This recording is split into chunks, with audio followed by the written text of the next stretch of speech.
I agree.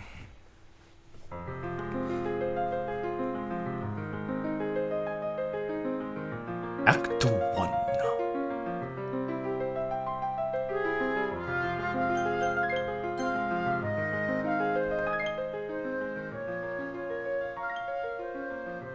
Echoes. Act 1.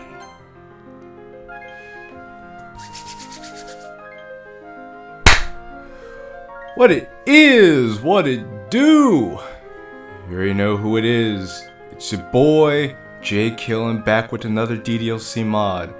This mod is called My Best Friend is a Ghost. This seems to be a Sayori focused mod to where Sayori is a ghost and she's supposed to interact with us in some sort of way. This is a short mod from what I've seen, and I'm playing this because I've become involved with this mod somewhat. We're gonna find out about that soon enough. But if you guys are interested to see what My Best Friend is a Ghost is all about, then be sure to stick around and we will get this show on the road. Enter our name the same way we always do. I like the music, by the way. And I also said this off camera, but I like the text box too. Alright, hold on.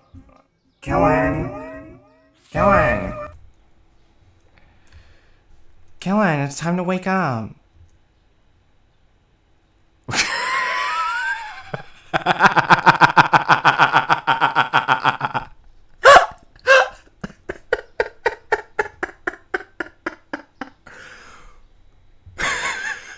Wow.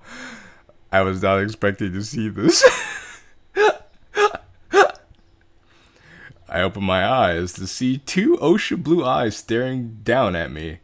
I don't know how you know they're ocean blue when they look black and white here, but hey, I mean, I guess they're ocean blue, sure. Ah! Sayori! Oh, good, you're up. Well, of course I am. You scared the hell out of me. Well, I am a ghost, kind of my job. First, no, I don't think so. I don't think it is. Second, that will never not be weird to hear. And third, how do you sound so carefree about it? There are no question marks there at all. He asked a series of questions, but they just seem more like declarations. Sayori simply smiles and gives a shrug. Just the way things are, but I wouldn't worry about that right now, because you're gonna be late for school. Wait, what? Seriously? Why didn't you wake me up earlier? Sorry, I was busy making you breakfast. Wait, you were making breakfast? You're kidding, right? Sayori doesn't answer. Instead of laughing, she begins to phase through the floor. Dude, that's freaky. Okay, I really like how Storm Boss implemented the whole coding aspect of this, to where he actually made Sayori's sprite seem and behave ghost-like. I actually think that's pretty cool. I quickly get out of bed, rushing down the stairs, praying that my kitchen isn't in flames when I get down there. Much to my surprise, everything is perfectly fine. I mean, well, actually, no, I take that back. Because I think Sayori can interact with physical material objects. Instead of sitting on the counter in front of me with a single plate, is a single plate with 2 pieces of toast, jam already spread on top with some bacon.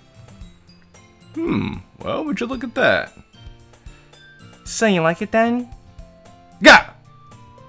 Again, sorry, really? Sorry. It's just too much fun, and really easy to scare you. You're gonna give me a heart attack one of these days. Then maybe we could both be ghosts. I'm about to respond before I stop myself thinking more about the idea. He's like, ah! Honestly, the idea of being a ghost doesn't sound much worse than my current life situation right now. Or at least on the same level. And if that's the case, that's pretty freaking sad, dude. I mean, I'm basically a living ghost with the way most people see me. Hey, Kellen. Kellen, are you there? Sayori's voice brings me back to reality. Apparently I was more in my thoughts than I realized. Finally, you're back.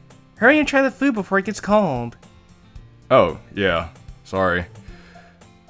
Though the food might look good, who knows if she cooked anything right. I take one of the pieces of toast and give it a bite. To my surprise, it's not burnt to a crisp like I thought it would be. but it's actually edible. Same goes to the bacon, which is more of a surprise. Wow, Sayori, this is pretty good. Nice job. I'm glad to see you finally learned how to use the toaster. Sayori sticks her tongue out at me. I guess being a ghost gives you a lot of free time. Speaking of time... Oh shoot, right. I need to get ready. Yay, let's go. What? No, you're staying here to wait. Huh? What? Why? I don't think I need to explain why to you. Well, it's not like you could do anything about it or know if I was there. Ugh. It's like, fine, whatever. This whole ghost thing's annoying as hell. There you are. That took so long. Well, sorry. I was a bit paranoid that a pervy ghost was watching me. Pervy? Seems like abuse of your ghost power.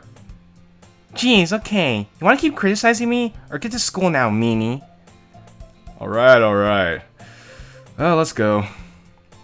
Off to another great day. More like another weird day, because that's all my life has been recently. It's weird as shit, dude. It all still feels kind of like a dream I haven't woken up from yet. A 2-week-long dream, that is. Oh, so it's been 2 weeks since Sayori kicked the bucket? Interesting. It all started when I received the news that my childhood best friend Sayori had killed herself. I couldn't comprehend it.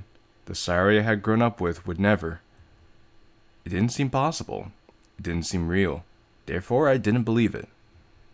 I couldn't believe it. Oh, new background. Yet I was forced to come to terms with it the day of the funeral. I might be young, but I can honestly say that it will forever be the worst day of my life. How could I not have noticed? How could I not have noticed? I know we've been drifting apart. Something I blame myself for. I should have picked up on the signs. If anyone could have noticed, it's me. The biggest things was sleeping in and missing school. How could I have been so stupid to not notice such an obvious flag? Again, it was Sayori though, and she had always been a bit lazy. Anyway, it's safe to say I was an emotional wreck after all that. I became withdrawn from the world even more than I had been. I skipped days of school staying cooped up in my room with no energy or motivation for anything, not even to eat sometimes. When I did eventually start going back to school, the response I got was not what I wanted. Students whispered to each other as I trudged past them in the hallways. Everyone looked at me with the same damn sympathetic look in their eyes, looking down on me more than they usually do with all their pity looks. Drove me crazy. What's worse was when they would come up to talk to me. Although talk is probably too strong of a word. They would come up to me and give me a quick sorry for your loss, or Sayori was a great person. All the generic bullshit you get when someone close passes away. It's all just hollow, empty words, said to make themselves feel better. So they can feel like good people. So they can feel like they did something kind. Not really caring at all, though. Talk as if they knew Sayori. No one ever asking how I was really doing. How I was taking it. Though no matter how hard the first week was, the difficulty of it couldn't compare to the weirdness that was to come. That all started one late night when I was playing video games. I was sitting alone, my room pitch black. I had been at it for hours, until early in the morning knowing full well I was going to skip school again. Then I heard it for the first time. Killin. I felt a shiver of fear go down my spine. I froze solid with fear. At first I thought I had imagined it.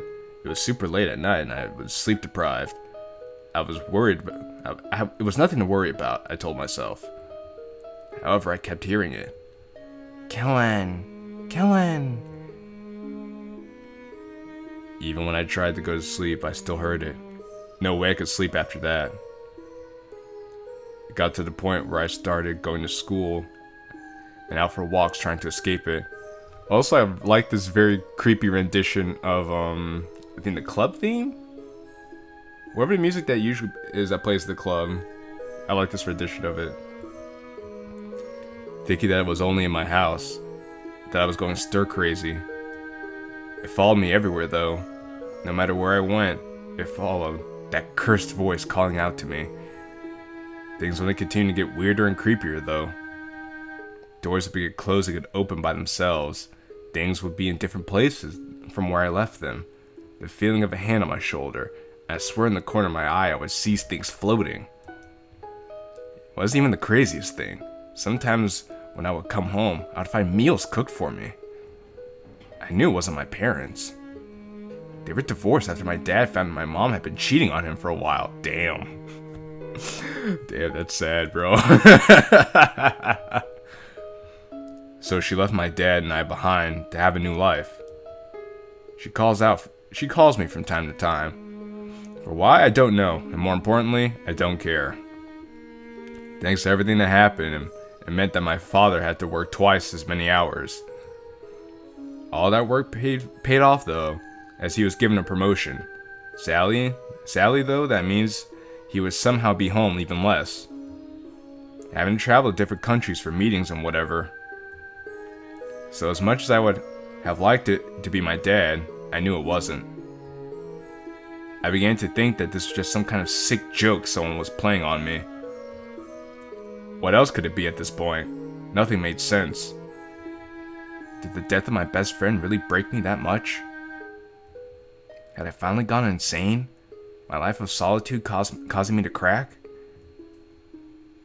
These are all very good questions. It came to a head one night when I was working on my homework, earbuds on full volume, trying my best to ignore the voice. And I felt a hand on my shoulder. I didn't react though, instead carrying on with my work, as I had become used to it by now. However, then I felt one of my earbuds get pulled out, followed by a cold whisper saying, Turn around, look at me. It's not real, it's not real, it's not real. I just kept telling myself, what else could it be? All I knew was there was no way I could I was turning around. No, all I knew was there was no way I was turning around. Please, Killen. My eyes went wide as my blood ran cold. I know that voice. It was Sayori. I knew it for a fact. It always kind of sounded like her, but I thought it was just in my head. Even then, I still couldn't gather the strength to move. Honestly, I felt more scared than I was before. Killen, please just turn around. I felt my chair get violently swung around, and right in front of me was indeed Sayori. At this moment, my mind went numb, completely blank. You can see me, right? I just looked at her, tears streaming down her face. All the while, I looked on, dumbfounded. I didn't answer.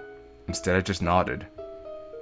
She then threw herself at me, wrapping her arms around me, burying her face in my chest. Even muffled, I could hear her loud sobs. Suddenly, everything came back to me all at once. Before I knew it, I was in tears as I wrapped my arms around her too. How's that possible? Because if she's supposed to be a spirit, you technically can't wrap your arms around her. Unless she can somehow, like, I don't know, create tangibility within her ghost body? How does that work? Obviously, I didn't finish my homework that night, nor get much sleep, or go to school. Instead, talking to Sayori, trying to figure out if it was really her. I mean, it looks like her. It sounds like her. Eventually, I determined it was really her, who had somehow come back as a ghost. Though with that question answered, there was now a lot more. Why was she here? How did this happen? Sayori said she had no idea, though. I haven't asked the question I was scared to ask, but I just needed to know. Why did she do it? She didn't answer me. Instead, she just looked at the ground, asking not to talk about it. I wanted to push the question more, but decided against it. I didn't want to risk ruining the reunion we were having. So I tried getting her to see if she remembered anything after what happened, to see if that might help. But all she could remember was the night she killed herself, waking up, floating in an empty white space, a giant white flash. and then being in my room. Apparently all that stuff that happened to me was Sayori trying to get my attention. It took her long enough to manifest herself to me, as she apparently needed a lot of energy for that. After that, I was curious about what exactly Sayori could do now that she was a ghost. With some experiments, I was able to determine some of the rules for being a ghost. Oh, okay, I guess we're answering those questions I was asking before. First, they are free to interact with any object they choose, as if they were still alive. However, they are also able to face through things as well if they so choose. Face through things as well if they so choose. They cannot inhabit a body, like possess someone, like they seem to do in the movies. Also, it seems Sayori is tied to me in some way. Huh. I'm the only one who could see or hear her.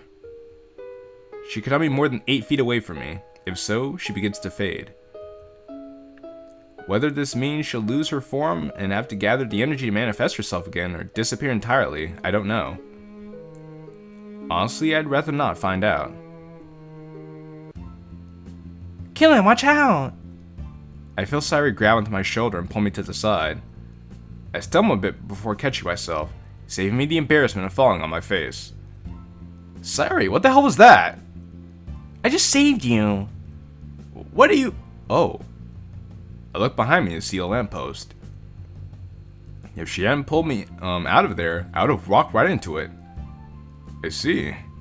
Thanks, Sayori. You have to learn not to be in your head so much.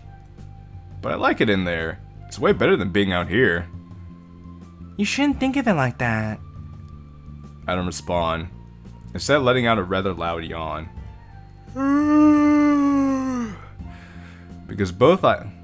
Both because I had to, and because I wanted to cut off this discussion before it goes any further. And I told you you were watching anime too late. Jeez, what are you now, my new mom? Also, no you didn't. You were on my laptop the whole time I was watching anime. I wanted to see what I missed. Just so you know, I wasn't just watching anime, I was doing research. Ooh, on what? What do you mean, on what? Our ghost problem, Sayori. Our ghost problem, Sayori. What else? By watching anime? They say start with what you know. If there's one thing I know, it's anime. Hell yeah, like a true otaku. Also, I mean, come on. This feels like something right out of an anime. That kind of makes sense. I mean, yeah, it kind of makes sense. Your best friend is a ghost. That sounds like an anime if I ever heard a title that sounded anime-like. I think I might have found out why you're here as a ghost, and how we could fix that. So you're trying to get rid of me? What? Where the hell did that come from? Well, why else would you be trying so hard? When I'm gone, you could get back to your normal life and not have me bother you anymore. Sorry, that's not why I'm doing this at all. I'm actually really enjoying having you around again. It's been nice being able to talk to you again whenever I want. Not being all alone in my thoughts all the time, or having to come home to an empty house. Really, I've just been enjoying having my best friend back in my life. Even as a spooky cute ghost. And you're not gonna get sick of me? No, of course not. Not now, not ever.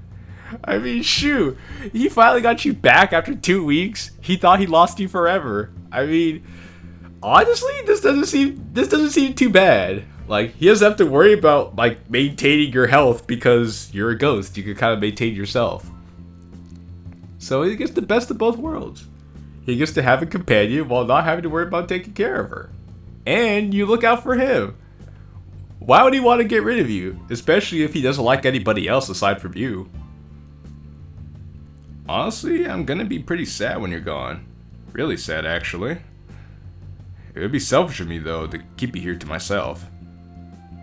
I've heard in religion a lot that in the afterlife you will reap the rewards of the good you did on the earth tenfold. I want that for you, because I know you've done so much for a lot of people besides me. Sayori doesn't respond immediately, which is very rare for her. Instead, she just looks at me with those sapphire-like eyes, a simple smile on her face. Clearly touched by my words, as I do say so myself. Well then, what did you find? So it seems that if somebody comes back as a ghost, it often means that they have unfinished business. What do you mean by unfinished business? Like somebody wronged you and you want to get even, or there was something you wanted to do but never got to. Can you think of anything like that? I mean, I doubt it's anything to do with the first option, unless there's something you need to tell me. No, but I can't really think of anything. I guess that makes sense. I mean, it is a pretty loaded question. Just give us a thought during school and let me know if you come up with anything. You got it. You can count on me. I know I can, Sayori. Aw, Killin, I'm glad. Sorry, Sayori, but you're gonna have to hold that thought. You know the rule. No more talking at school until we're out of here.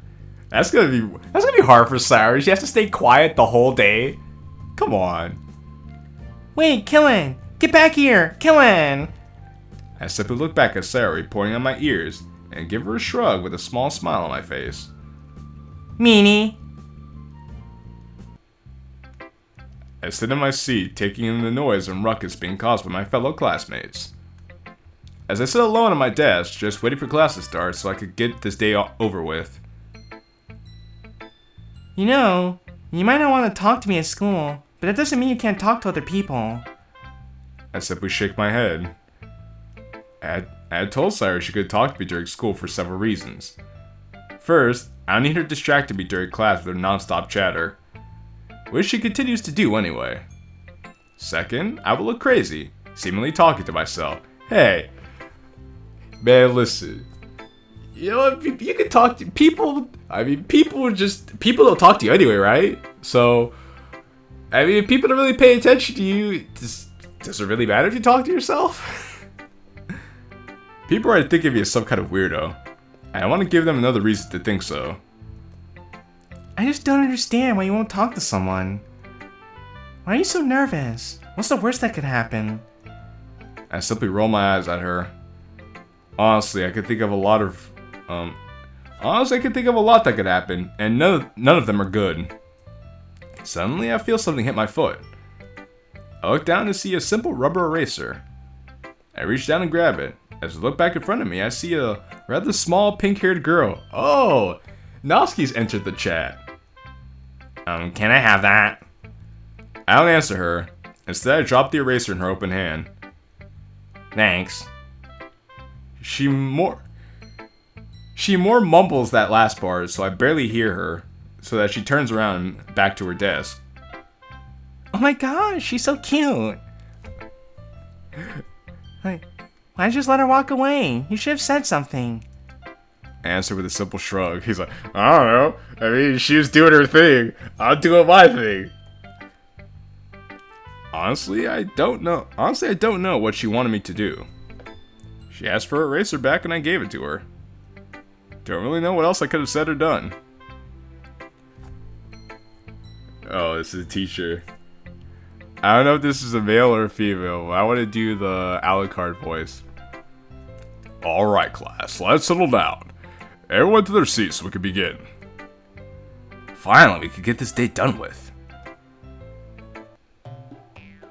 Number 9 is wrong. It's 4. I'm telling you it's 4. I shake my head and try to power through the rest of this math test. Trying my hardest to ignore Sayori's constant blathering. I don't know why you wouldn't believe me. I could probably go find the answer sheet. Give you all the answers if you want. I respond to her suggestion of cheating by writing no on the side of my test paper. I would never. But I'm surprised you said no. I have standards, you know. I write on my test. Since when? Suddenly, Sayori elbows me to the side, caused me to mess up what I was writing. I give her a sharp glare. Stop it! I look over to the kid to my right, who gave me a very confused look. When I turn back, I notice Sayori is gone. I do feel a little bad thinking I might have been too hard. But at least I can work without interruption now. No, I don't think you were too hard. I mean, she's literally bothering you while you're working. You're taking a test and she's being annoying. So I'm like, something's gotta give, bro.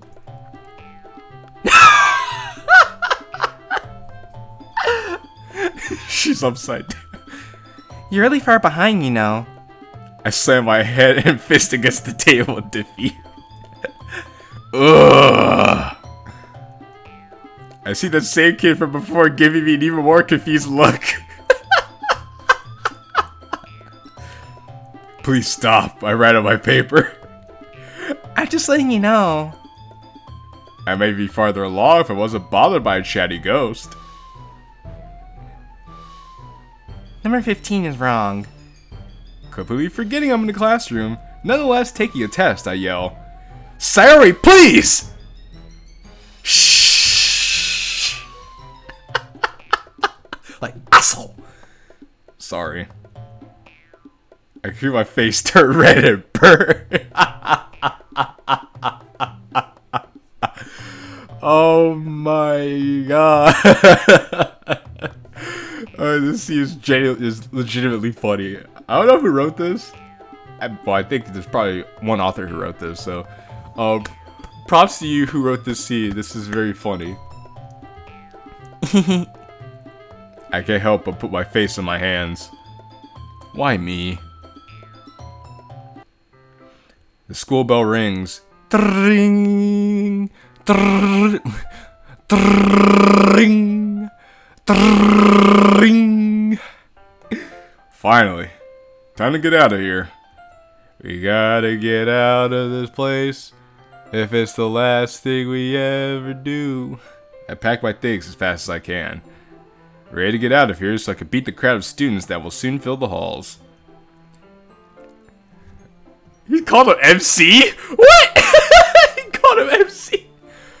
Excuse me, MC. Could I talk to you for a second? I internally groan on the inside. Damn it. Getting out is gonna be a pain in the ass now. Ooh, you're in trouble. You're in trouble. I don't know why I would be. I haven't done anything. That you know of, at least. Now I know I didn't. No, I know I didn't. I think. The teacher looks up and down my body, then begins to speak. So, what was that? Nothing, sir. Oh, what do you need me for? I'm not going to bother asking why, because it's none of my business. However, I'm going to ask that you not write on the side of your test anymore. The teacher holds out my math test from earlier, with the poorly erased words that he could still clearly see written on the side. I hear Sayori laughing loudly behind me. Yes, sir. Sorry, sir. If I may ask, sir, could you tell me what the answer to number 9 was?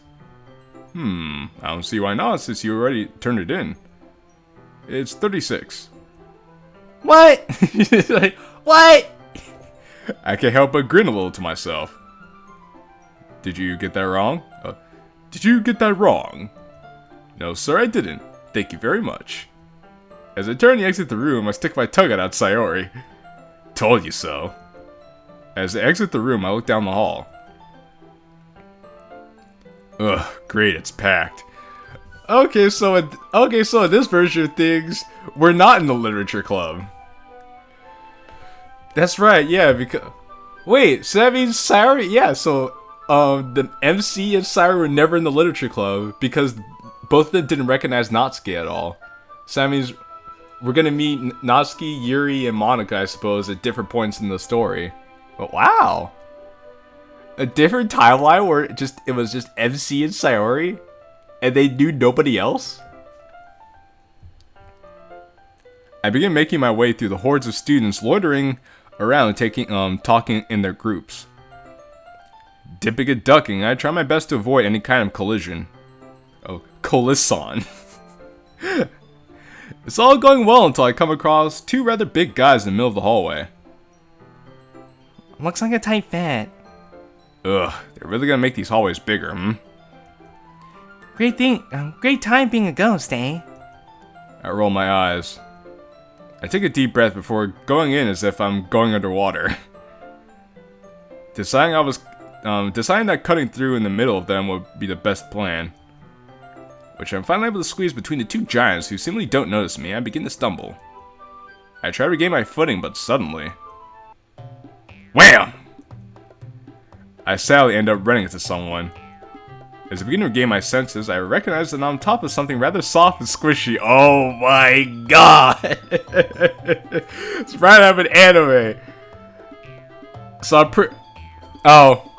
I know I know what this is. I know what this is. He bumped into Yuri. I slowly begin to open my eyes, hoping it's not what I think it is. Yep, sure is. Sadly, it's exactly what I thought it was. I look up to see the face of the person they belong to. Shit! I see her madly blushing, terror written all over her face. You know, funny story, this happened to me in middle school.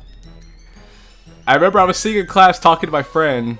I was a 6th grader, but I was in this leadership class with kids who were, like, I think seniors as well. So I was in 6th grade. This girl who was in 12th grade. She got up to go to the bathroom, and I was sitting there talking to my friend, and I remember I picked up my right arm, and I had lifted up in the air, and then my hands were formed in such a way that they would perfectly cup a breast if someone walked into them. Because I was making a point or something, I was using my hands for emphasis. Everything worked out so perfectly to where, like, everything was timed in such a way that when I put up my arm with my hand, like cupped like that, she walked right into my hand, and I ended up cupping her right breast. And I was like, huh. I look up and see where my hand was, and when I was touching, I was like, oh. And then I just slowly retracted my hand because I was like, oh shoot, that was awkward. And she looked at me for a couple seconds, and then turned around and walked right out of the room. And I was like, oh shit. I was like, yeah, dude, that was nuts. And she's not the only one. I'm pretty sure I saw some tears begin to form as well. I quickly get off, scooting away. I'm not even able to get the words out that I want to say, as the mysterious purple-haired girl gathers her stuff and runs off. I slowly begin to stand up. As I brush myself off, I realize all the people looking at me and whispering between themselves. That's just great. I enter my room, toss my bag against the wall as I fall on top of my bed. Another school day bites the dust. God knows how many more to go. I'm surprised you aren't counting down the days. I used to, but then it started making me sad. Hey, Sayori, do you know that girl I ran into in the hall? You mean the one whose boobs he fell on? Yes, that one. Thanks for bringing that up again. It was all Sayori wanted to talk about on the way home, much to my annoyance. Don't act like that. I know you liked it. Damn! Wow, Sayori has no chill, bro. This Sayori hits different, man. What? No! I bet you like her. I mean, she was pretty cute, too. I don't like her, Sayori. Plus, I'm pretty sure she hates me now anyways. I just want to know if you know her name so I can find her and apologize. Sorry, I don't know her name. Honestly, I've never seen her around the school before. Which all but confirms that the literature club doesn't exist. Wait, really? It's pretty surprising because Sayori seems to know everyone at our school. I guess our school is pretty big. Probably too much to hope that you would know. Just wanted to ask. Anyways, have you thought about my question? About if there was anything I wanted to do before I died? I sigh. Yes, Sayori, that one. Actually, I have, and I think I have an answer too. Seriously? That's awesome. I didn't think you actually would. Hey, rude. You meanie. Sorry. Anyways, what did you come up with? I want to start a club. I blankly stare at Sayori, who looks back at me expectantly. Do what now? Sayori's like, yeah, I want to start a club. And we're like, huh? Sayori? What? My best friend is a ghost. End of Act 1! Yay! Yay, we made it to the end of Act 1. Awesome! Also, Star Boss, I'm gonna have to have a talk with you, my man. But in any case, that's the end of Act 1 for My Best Friend's a Ghost. Let me know what you guys thought. Honestly, I think this is an interesting premise. I'm very interested to see what Act 2 is going to be like. I know Store Boss and the author are working on this right now, so I can't wait to see what they come up with. But in any case, it's been real. It's been fun. It's your boy Jake Killen. Ciao for now.